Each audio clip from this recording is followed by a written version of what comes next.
నన్నెందుకు కన్నావు? ఇది ఒక కొడుకు ఒక తండ్రిని అడిగిన క్వెషన్. కానీ ఈ క్వెషన్ ఎనకాల చాలా పెద్ద మోరల్ ఉంది. చాలా పెద్ద హిస్టరీ ఉంది. ఒక ఊళ్ళో జరిగిన ఇన్సిడెంట్ ఇది రియల్‌గా. ఒక కొడుకు తన తండ్రి చాలా పేదరికంలో ఉన్నాడు. చాలా కష్టపడి చదివించాడు. అన్నీ చేశాడు.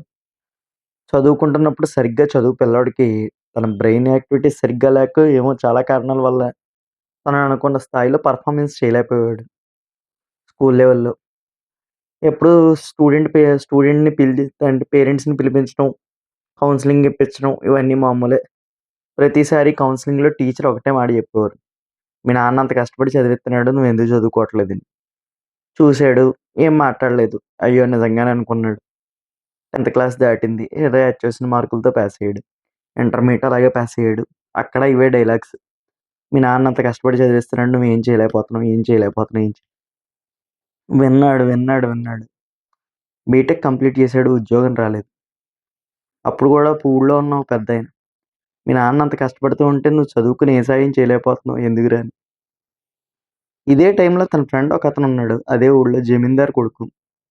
వాడు స్కూల్‌లో ఫెయిల్యూరు, కాలేజ్‌లో ఫెయిల్యూర్ అన్ని రకాలుగాను ఫెయిల్యూరే.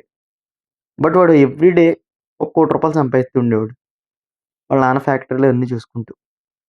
అప్పుడు ఆ తండ్రిని కొడుకు అడిగిన ఒకే ఒక్క క్వెషన్. నాన్న నేను ఇంత చదువుకున్నాను, పాస్ అయ్యాను అన్నిట్లోనూ. నాకు ఉద్యోగం రాలేదు. వాడు ఏం చదవలేదు. ఈ అన్నిట్లోనూ ఫెయిల్ అయ్యాడు. వాడు నెలకి రూ. 1,00,00,000 సంపాదిస్తున్నాడు.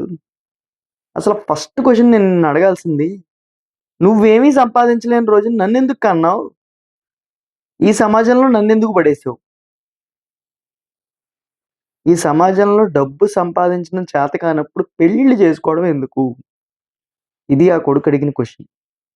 ఈ క్వెషన్ ఈ రోజున సమాజంలో చాలా మందికి ఉపయోగపడుతుంది.